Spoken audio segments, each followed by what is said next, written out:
Yo les invito a que en total reverencia al Señor, a su palabra, porque es Dios quien habla a través del mensaje. Él ha establecido pastores para que traigan su palabra al pueblo. Así que esto no lo recibimos como palabra de hombre, sino como palabra de Dios.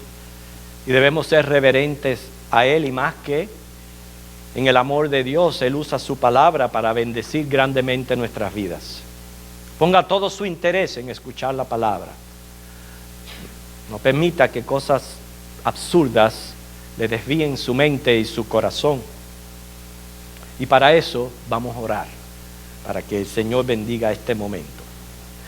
Señor, en el nombre de Jesús te hemos alabado y glorificado, pero ha llegado esta hora tan importante que es cuando nos hablas por medio de tu palabra cada domingo, y rogamos, Señor, que sabemos que eres fiel en enviarla, pero somos nosotros los que necesitamos ayuda para rendir nuestro corazón, prestar nuestra mente y todos sus sentidos para aprovechar al máximo el alimento espiritual que pones y aderezas delante de nosotros. En Cristo lo pedimos. Amén. Esquilo es el nombre de un poeta griego del 500 antes de Cristo. Es el autor del género literario llamado tragedia. Una de sus novelas, Tragedias, se le conoce como Prometeo el Encadenado. He escuchado precisamente en estos días que por allá por Francia han hecho una película basada en Prometeo.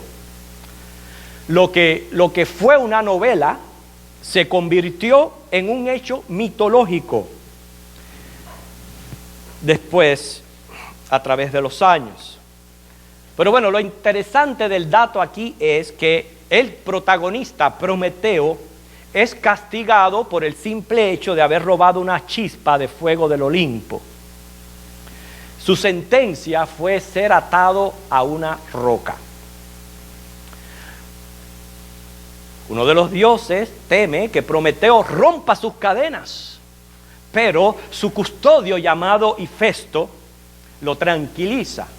Le dice: no temas, todos sus miembros están encadenados.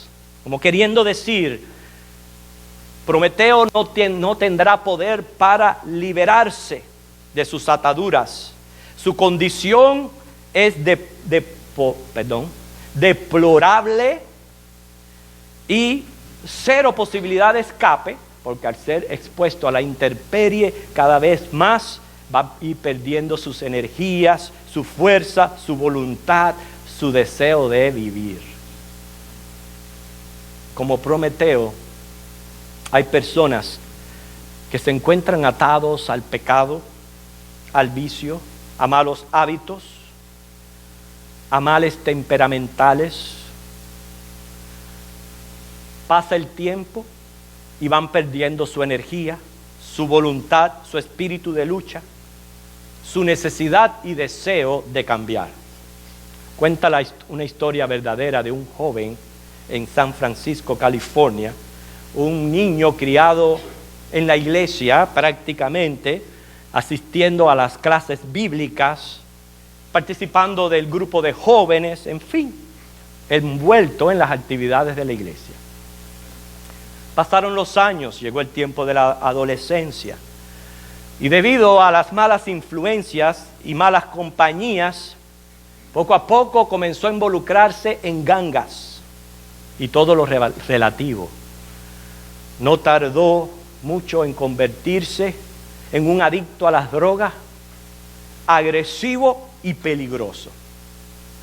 Su maestro de escuela dominical quería ayudarle, ver de qué manera le podía hablar, pero era imposible. Cierto día, aprovechando que el joven se encontraba tranquilo, pero claro, una mirada perdida y ojos sin brillos, aprovechó para hablarle. Estuvo largo rato. Al final le pregunta: ¿quieres dejar el vicio? El joven respondió tajantemente, no, en lo absoluto, no lo quiero dejar. Uno de los peligros consecuentes del pecado es echar al hombre en la peor de las mazmorras o cárceles. Cuando hablo de cárcel no me refiero a un penitenciario, sino más bien a la cárcel de la negación. Se encadenan y hasta botan la llave. Quiere decir, llegan a una condición tal que la persona pierde todo sentido o necesidad de cambio.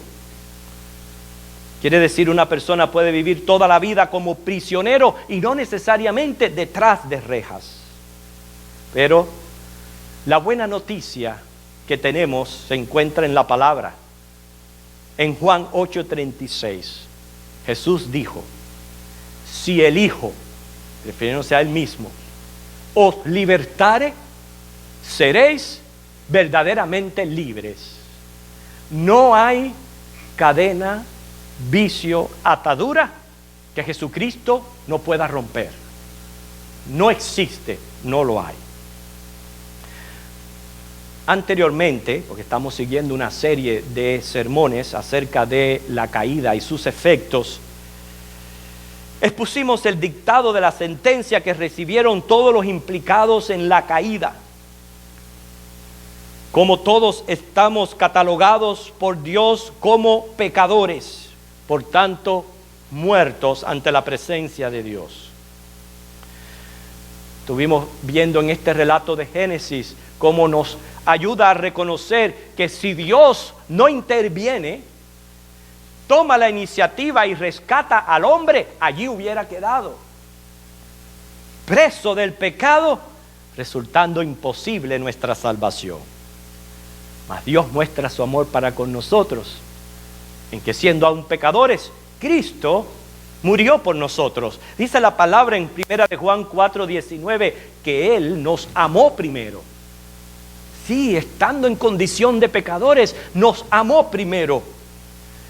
Y ese amor lo manifestó, su gracia, su misericordia y su paciencia desde el mismo origen del pecado. Por favor, busquen 1 de Pedro, capítulo 2, versículo 24, y veamos esta realidad en la persona de Cristo Jesús. 1 de Pedro, capítulo 2, versículo 24.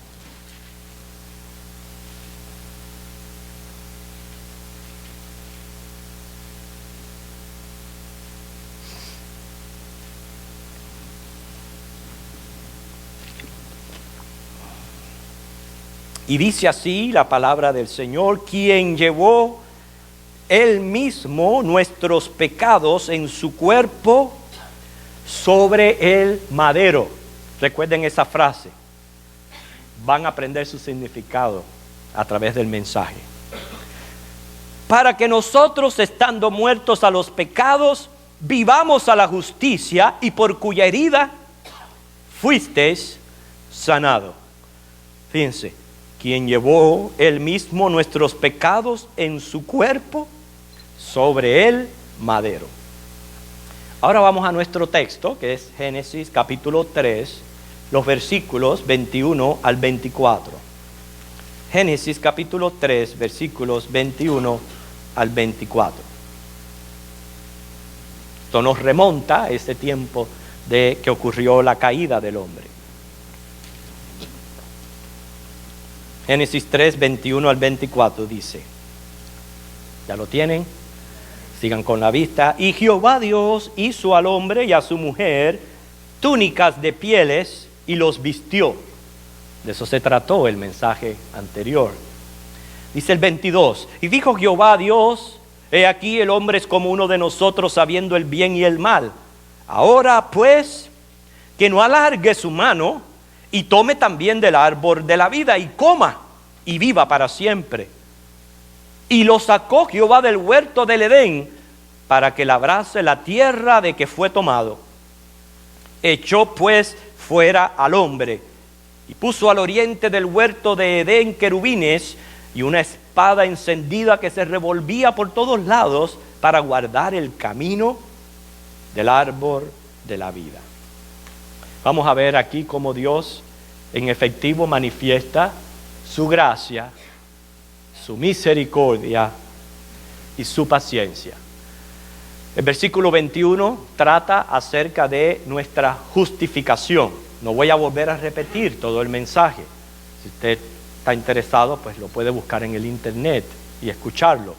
Pero trata sobre la cobertura divina versus la autojustificación que trata de hacerse el hombre. Lo primero que tenemos que hacer nosotros los hombres pecadores es reconocer nuestra necesidad de justificación. Un decreto legal que afirme que estamos reconciliados con Dios es lo que necesitamos para que el día que nos presentemos delante de Dios en juicio podamos tener, vamos a decir, ese affidavit, un decreto legal. Quiero decirle, hermano, ese decreto legal lo dijo Jesús en la cruz. Dijo: cree en el Señor Jesucristo y serás salvo. Lo afirma por medio de su propia palabra. Yo no sé si ustedes notaron, pero en nuestra lectura bíblica comenzamos leyendo: justificados pues por la fe, tenemos paz para con Dios por medio de nuestro Señor Jesucristo. Esa es nuestra reconciliación, es creer en la justicia de Cristo, imputada en nuestras vidas como sustituto. Es lo primero que tiene que hacer el hombre, ser justificado ante Dios. El versículo 22 y 23 habla aquí de una expulsión. Adán y Eva fueron sacados del huerto. Fíjense que dice: y dijo Jehová Dios, he aquí el hombre es como uno de nosotros, sabiendo el bien y el mal. Ahora pues, que no alargue su mano y tome también del árbol de la vida y coma y viva para siempre. Dice el 23, y lo sacó Jehová del huerto del Edén para que labrase la tierra de que fue tomado. A su vez, en esta expulsión podemos darnos cuenta de la justicia y el amor de Dios.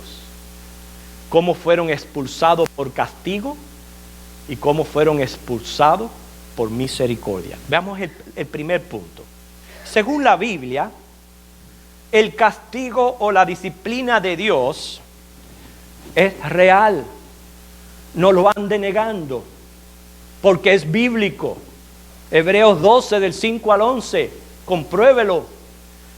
El castigo disciplinario de Dios es bíblico y es real, pero tiene un propósito: llevar al hombre al arrepentimiento, como objetivo de evitarle juicio.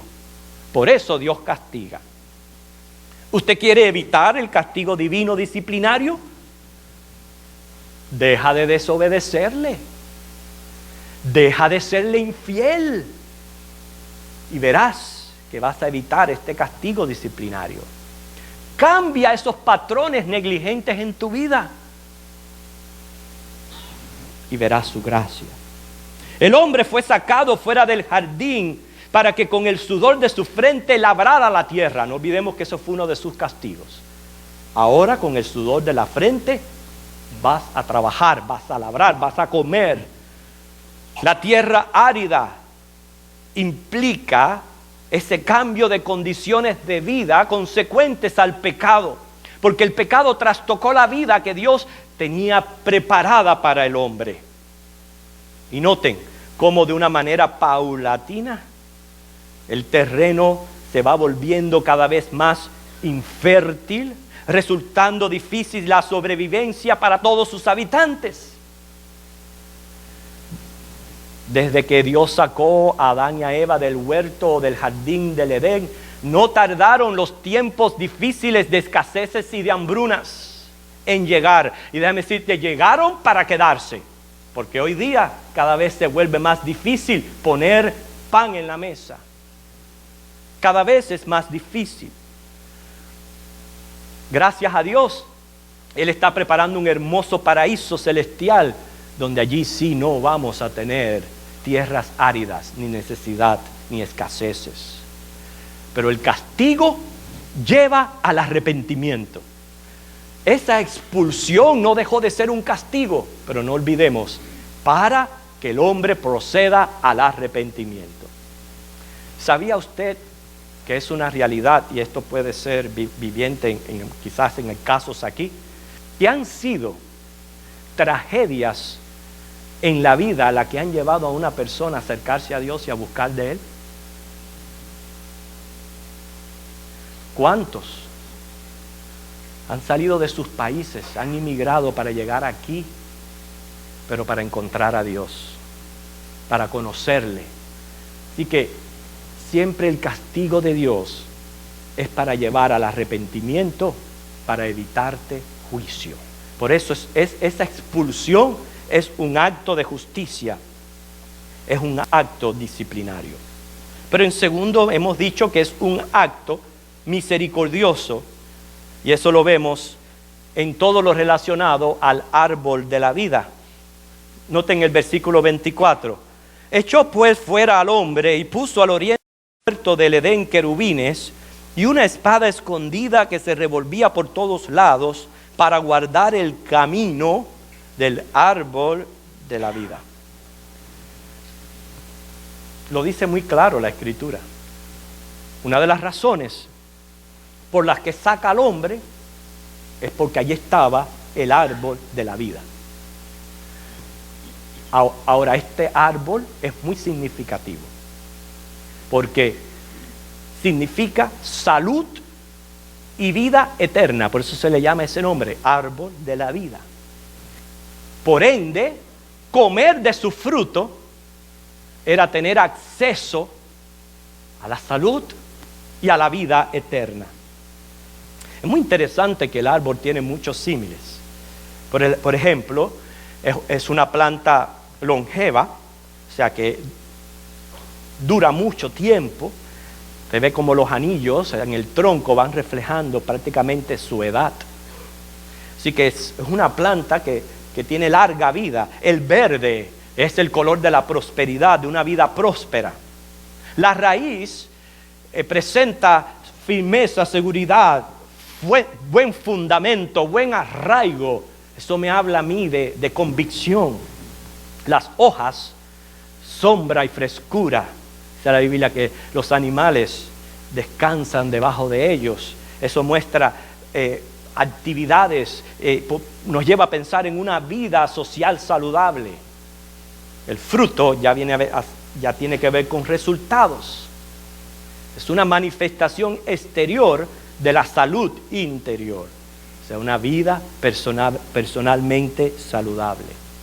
Aún el proceso de fotosíntesis, que es esa capacidad que tiene la planta de asimilar la energía solar y convertirla en carbohidratos y azúcares, es sinónimo de una criatura dependiendo de su creador para su sustento, su alimento y también para servir. Por ejemplo, Jeremías 17, versículos 7 y 8.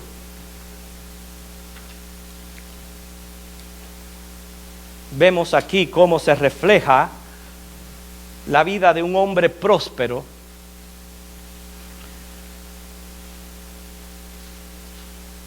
semejándola a un árbol. Jeremías 17, 7 y 8, que dice: bendito el varón que confía en Jehová y cuya confianza es Jehová, porque será como el árbol plantado junto a las aguas, que junto a la corriente echará sus raíces, y no verá cuando viene el calor, sino que su hoja estará verde, y en el año de sequía no se fatigará, ni dejará de dar fruto. Jeremías 17, del 7 al 8. Qué hermoso ejemplo de lo que es verdaderamente una vida próspera. Hoy día se piensa que la prosperidad de un hombre debe de medirse por la cantidad de posesiones materiales que pueda tener. Qué equivocación. Porque, primeramente, nuestro Señor, dice la Biblia, que no tuvo un lugar donde recortar su cabeza. nunca promovió esos sistemas materiales y progresistas que hoy día se predica. Sin embargo, aquí tenemos el ejemplo de lo que es verdaderamente una vida próspera. Número uno, un buen terreno. Y el terreno está representando a la Biblia, a las Escrituras. Segundo, bien sembrado en un lugar adecuado, que es la Biblia, para que pueda enraizarse. Eso nos está hablando de convicciones doctrinales firmes y adecuadas. Tercero, mucho follaje. Claro que una persona cuando está en el terreno correcto y está siendo enraizada en convicciones doctrinales, pues su vida va a ser de servicio, de buenas obras. Y en cuarto lugar, fruto en su tiempo. Eso habla de cómo mi carácter y mi temperamento van a ser transformados por el poder del Espíritu Santo en nuestra vida. Todo esto es simplemente para reconocer que cuando se dice árbol de la vida, está implicando la idea de una salud y de una vida eterna. Pero en sí es un misterio. ¿Por qué una de las razones de la expulsión fue alejar a la pareja de este árbol? ¿Por qué? Tratemos de responder esta pregunta, considerándolo misterio. Primeramente, hay que tener presente que antes de la caída, la pareja tenía acceso a todos los árboles del huerto, incluyendo el árbol de la vida. Según el relato bíblico, Génesis 2, del 15 al 17, el único que estaba prohibido era el árbol del conocimiento del bien y del mal.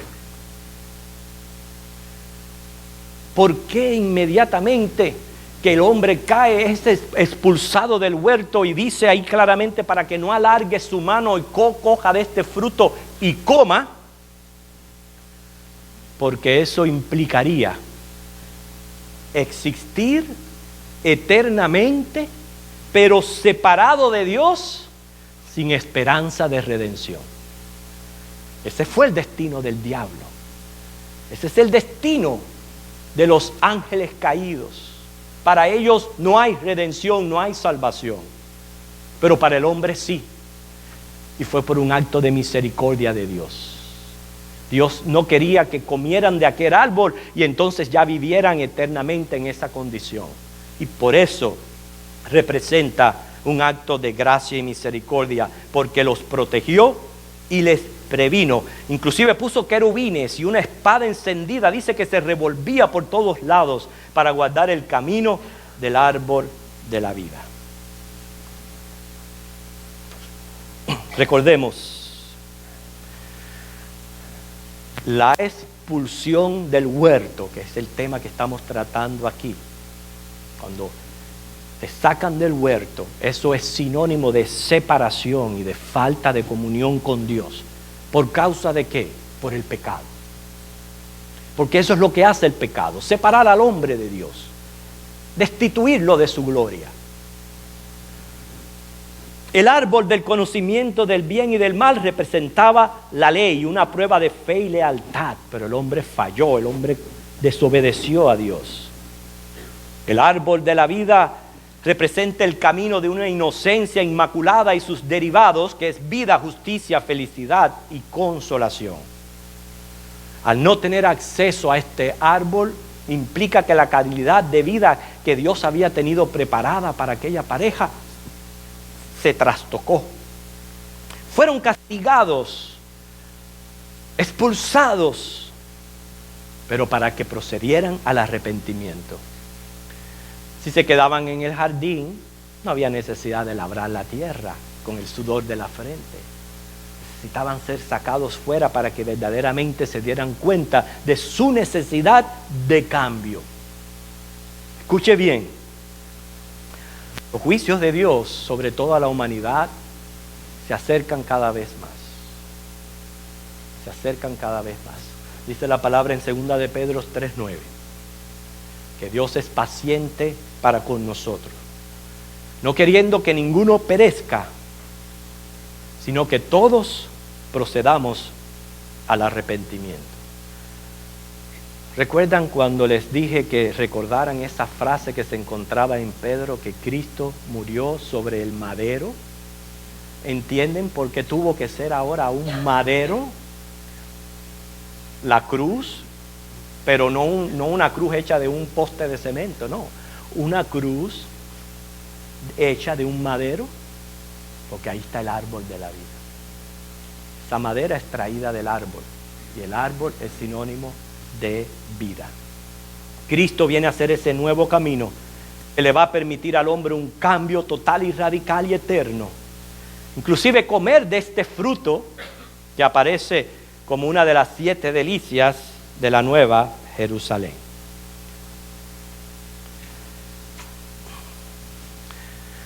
Yo creo que el mundo entero se conmovió en estos días por el caso reciente del hombre que bajo el efecto de una droga se comió el rostro de un indigente.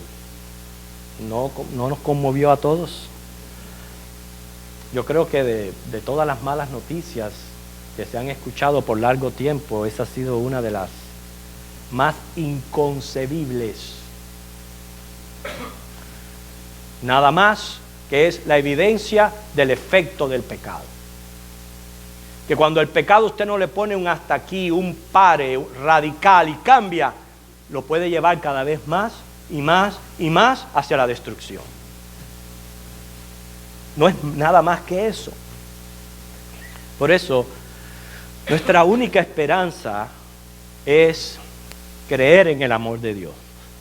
Como Dios, y ahora aquí para que puedan seguir el hilo de lo que ocurrió en el huerto del Edén, porque lo que ocurrió en el huerto del Edén ocurrió en mi vida, ha ocurrido en la vida de muchos creyentes y puede ocurrir en la suya si se entrega a Cristo.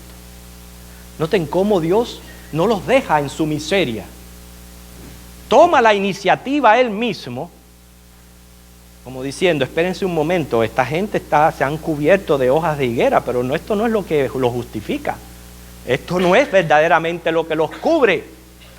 A ese pecado hay que cubrirlo con sangre. Tomó la piel de un animal y los vistió. Quiere decir, eso es el acto de justificación en Cristo Jesús. Pero aún más, no solamente eso, los saca del huerto para que entonces, labrando la tierra, se den cuenta del castigo del pecado. Porque es que si todo nos va bien, nunca abrimos los ojos. Así somos nosotros los hombres, a veces de masoquistas. Tienen que las cosas irnos mal y llegar a las tragedias para darnos cuenta cuánto necesitamos acercarnos a Dios. ¿Por qué? ¿Por qué permitir esos extremos? Cuando solamente podemos en fe acercarnos a Él y serle agradables y fiel y evitar el castigo disciplinario. Pero aún así ese castigo, recuerden, es para que proceda al arrepentimiento. Y luego evita el acceso al árbol de la vida para que no quedaran en esa condición de pecadores eternamente sin esperanza de redención. ¿Por qué? Porque Él iba a abrir un nuevo camino a ese árbol. Y ese nuevo camino es Cristo Jesús muriendo en el árbol. ¿Para qué? Para dar vida eterna y para dar entonces la salvación. Voy a terminar con estas palabras.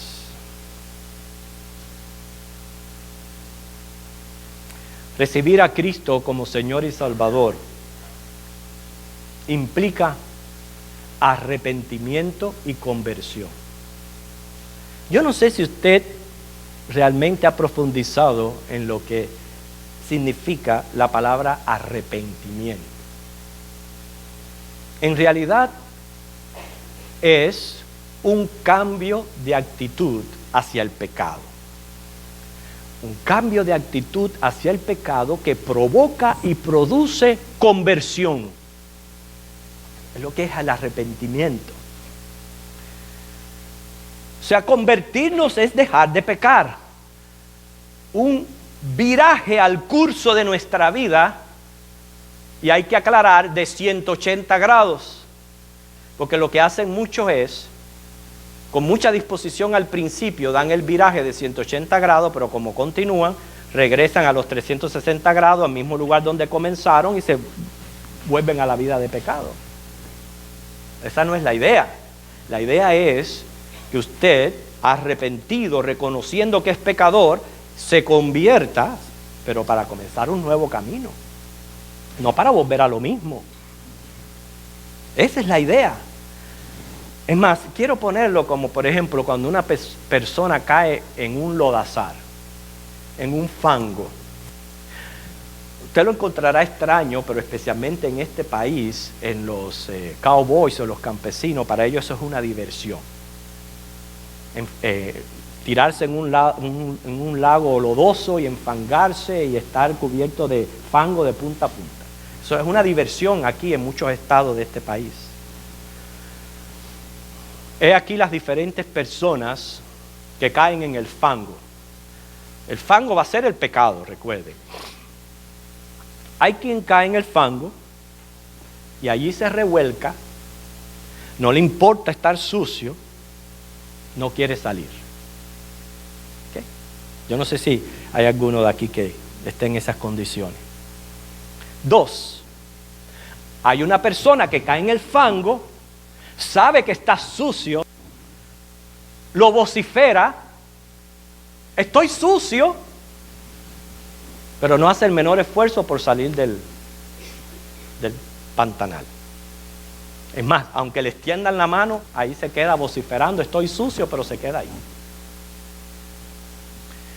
Está la persona que cae en el fango, sabe que está sucio, reconoce que la única manera de ayudarse es saliendo, lavándose y luego evitar volver a circundar el área. Eso es lo que hace una persona que no quiere ensuciarse. Bueno, arrepentirse y convertirse es, sí, estoy sucio de pecado, pero necesito cambiar. Pero cambiar de una vez para siempre no es estar continuamente todo el tiempo en la misma bobería. Ay, qué pecador soy, qué infiel soy, qué desobediente soy, pero no hay cambio ahí. Y ahí no sale. Esa no es la idea.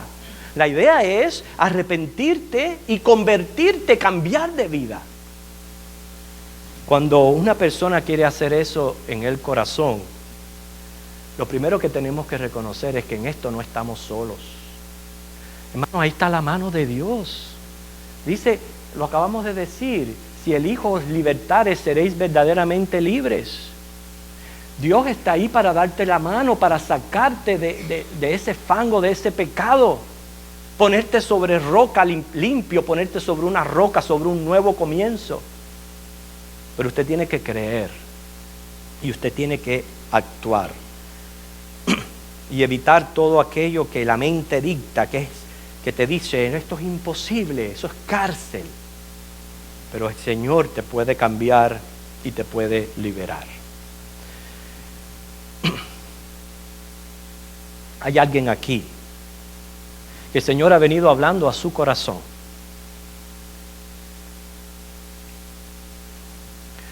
Y seriamente ha considerado la condición de su alma, lo que tiene que hacer, lo que significa e implica arrepentirse y convertirse de sus pecados.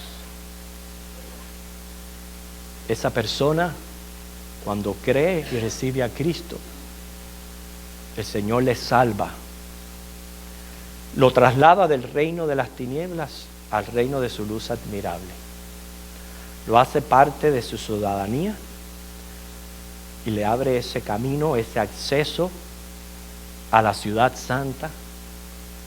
Literalmente conoceremos y comeremos del árbol de la vida. Pero mientras que estés en pecado y sin querer arrepentirte y convertirte, donde estás es fuera del huerto. Estás fuera, lejos de Dios. El Señor no quiere que estés lejos de Dios. El Señor te quiere traer para eso tomó la iniciativa, para eso te busca. Yo quiero hacerte la pregunta: si el Señor ha estado obrando en tu corazón con convicción, puedes levantar tu mano y decir: yo recibo a Cristo como mi Señor y Salvador. ¿Alguien aquí? Okay. Muy bien. Yo me alegro de sus manos, me alegro de sus convicciones. Recuerden que esa profesión la hacemos una vez en la vida. Una vez en la vida recibimos a Cristo como Señor y Salvador. Hay alguien que nunca lo ha hecho y hoy el Señor ha hablado a su corazón y dice: yo me arrepiento de ser pecador y quiero recibir a Cristo como mi Señor y mi Salvador. El Señor te está dando esta oportunidad para que lo hagas. Porque Él conoce tu interior, Él conoce lo que Él está haciendo en tu vida y Él está extendiendo su gracia para contigo antes que sea demasiado tarde. El Señor les bendiga y lo que han escuchado pueda servir en sus corazones. Como hemos dicho hoy, vamos a sentarnos a la mesa. Y al sentarnos a la mesa, lo vamos a hacer con plena convicción de lo que hacemos.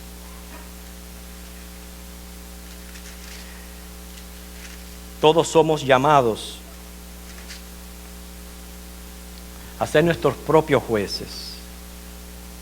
Siempre está la pregunta si estoy digno de sentarme a la mesa. En nuestra propia justicia ninguno es digno. Nadie. Nuestra dignidad se nos es dada en Cristo Jesús. Su dignidad es trasladada a nosotros al creer en Él. Pero el creyente es obediente y ama al Señor y vive en comunión con Él. Y hay personas confundidas con esto de juicio come para sí, etc. Es obvio que si una persona se encuentra deliberadamente en pecado, no está teniendo en cuenta ni la santidad y justicia de Dios, y si es contra otra persona, no está teniendo en cuenta el amor y la misericordia que el Señor nos ha llamado como mandamiento. Es obvio que no se encuentra en condiciones de sentarse a la mesa. Pero el no sentarse a la mesa significa enfermedad. Significa que yo no estoy muy sano, saludable espiritualmente. Yo no me puedo acostumbrar a eso. Yo no me puedo acostumbrar a que mes tras mes den los elementos y yo los siga pasando y los siga pasando por mi terquedad o por orgullo de seguir ofendido, de seguir teniendo algo malo contra otra persona, de tener prejuicios, de hablar mal de otro. Yo no puedo continuar de esa manera. Tomen el ejemplo del mensaje, es estar en el fango y no querer salir. El Señor me llama a arrepentirme y a convertirme. Y si esa es su convicción, usted se puede tranquilo sentar a la mesa del Señor. Pero con disposición de hacer lo que es correcto. Y eso lo ve el Dios en su mente y su corazón. Aquí ninguno engaña a Dios. El Señor nos conoce por dentro y por fuera. Conoce hasta las intenciones y los pensamientos. Así que Él conoce hasta si usted tiene una intención de reconciliarse con un hermano con el cual se encuentra enojado o ofendido. Y si no tiene esa disposición, no engaña a Dios, deje los elementos, porque entonces juicio come para sí. Y es lo que Dios está hablando. Esto es un llamado a una comunión. Quiere decir, tenemos en común los hechos del Evangelio. Estos elementos son simbólicos, pero vaya que símbolos, porque representan el cuerpo y la sangre de Cristo. No es cualquier cosa. El cuerpo y la sangre de Cristo. No es que sean cuerpo y sangre de Cristo, no. Simbolizan el cuerpo y la sangre de Cristo, y esto no es cualquier cosa. Así que con eso en la mente, quiero pedirle a los hermanos que pasen al frente, que me van a ayudar a repartir estos elementos.